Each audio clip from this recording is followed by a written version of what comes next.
Star Energi Geothermal yang merupakan anak usaha PT Barito Renewables Tbk resmi mengumumkan penandatanganan sejumlah perjanjian dan kerangka kerja kolaborasi untuk mendukung proyek pengembangan panas bumi serta penerapan teknologi masa depan baik di Indonesia maupun di luar negeri.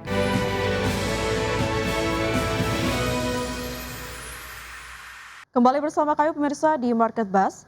Star Energy Geothermal yang merupakan anak usaha PT Barito Renewables Tbk resmi mengumumkan penandatanganan sejumlah perjanjian dan kerangka kerja kolaborasi dengan perusahaan teknologi energi global SLB.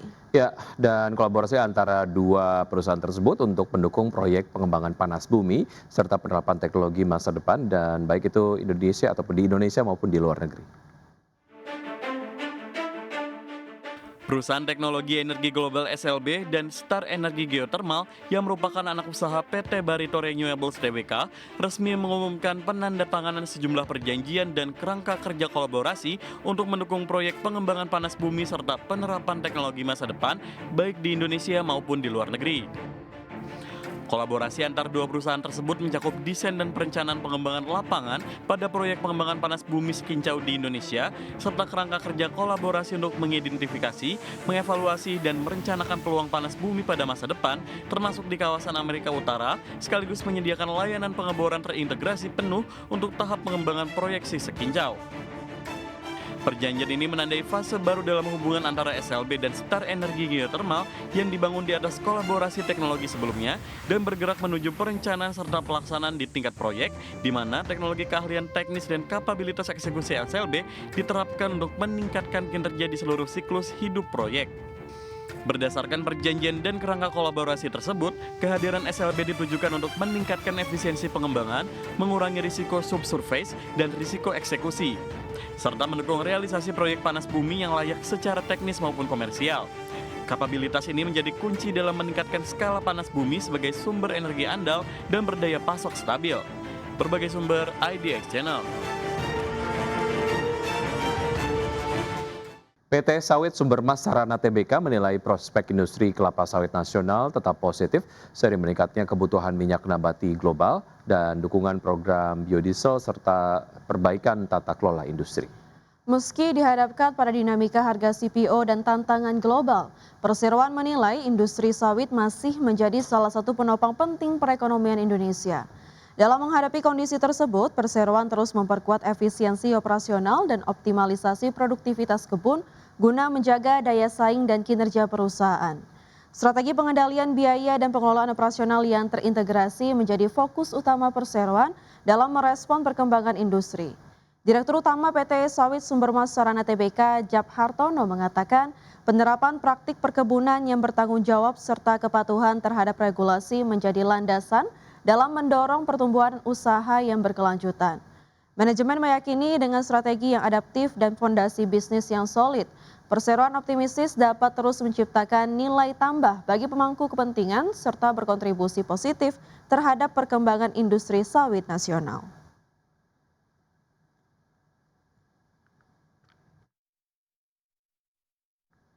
Pemirsa, laba bersih PT Astra Agro Lestari Tbk atau AALI sepanjang tahun 2025 melonjak hampir 28% secara tahunan. Ya, kenaikan ini ditopang faktor eksternal berupa naiknya harga CPO global serta faktor internal melalui peningkatan penjualan dan efisiensi biaya. PT Astra Agro Lestari Tbk mencatat laba bersih yang dapat diatribusikan kepada pemilik entitas induk sebesar 1,15 triliun rupiah pada 2025, tumbuh 27,83% dibandingkan tahun sebelumnya. Pertumbuhan laba ini sejalan dengan kenaikan pendapatan perseroan yang mencapai 28,65 triliun rupiah, naik 31,3% secara tahunan. Kontribusi terbesar masih berasal dari penjualan minyak sawit mentah atau CPO dan turunannya yang mencapai 25,52 triliun rupiah.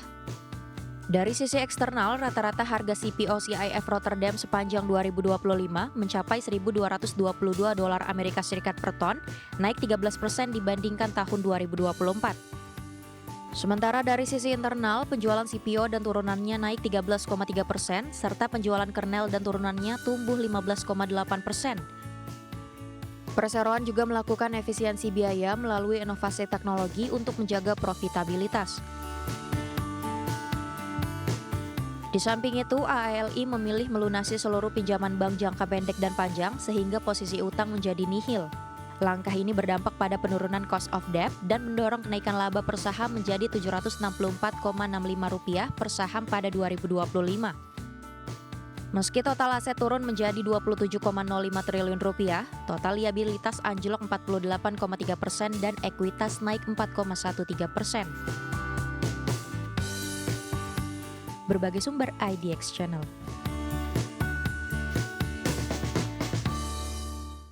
Terima kasih Anda masih bergabung bersama kami. Pemirsa, indeks harga saham gabungan atau IHSG ditutup menguat signifikan 1,5% di perdagangan di hari Senin. IHSG menguat ditopang laju saham perbankan, BMRI dan BBRI di tengah aksi rally asing. Indeks harga saham gabungan atau IHSG ditutup menguat signifikan 1,50% di level 8.396,82 di akhir perdagangan Senin. Meski gagal untuk sementara tembus level 8.400-an, ini merupakan catatan tertinggi IHSG sejak kejatuhan usai kabar MSCI mengguncang pasar modal domestik.